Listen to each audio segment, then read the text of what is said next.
I'll just generally be the naysayer on valuations in the sense that when you just study the data, I really have a hard time finding anything predictive about it. So when you quartile it out, you say from the cheapest quartile to the most expensive quartile, what are my go forward odds of a market advance?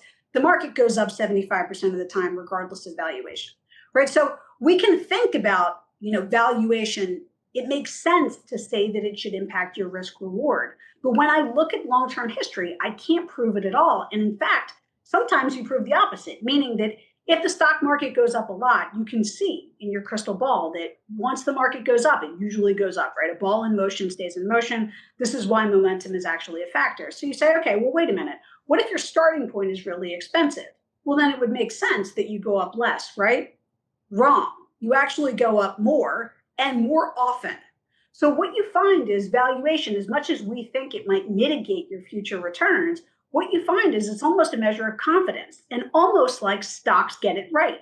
Because if valuation expands ahead of time, it usually means that mid-cycle earnings are actually just stronger than you think because stocks move in advance of earnings. Right. So sometimes valuation is just an expression of confidence in those earnings that you see are more durable. And I think that there's a real reason for that this cycle. And it's around the tax cuts that we've seen in the US, which total about 700 basis points of effective tax cuts between sort of bonus depreciation and that R&D expensing. You add that on top of the fact that the Federal Reserve is renormalizing rates because they can, not because they have to. And all of a sudden, median earnings growth, which is now starting to inflect higher, looks a whole lot more durable.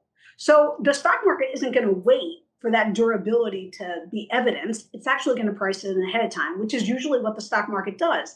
So hence you're seeing this valuation expansion, which to me, again, quantitatively, I don't find it problematic. And in some ways, all of those mantras we've seen about higher for longer in terms of inflation and the Fed, I think we got to get used to the higher for longer of valuations as well, especially in the US.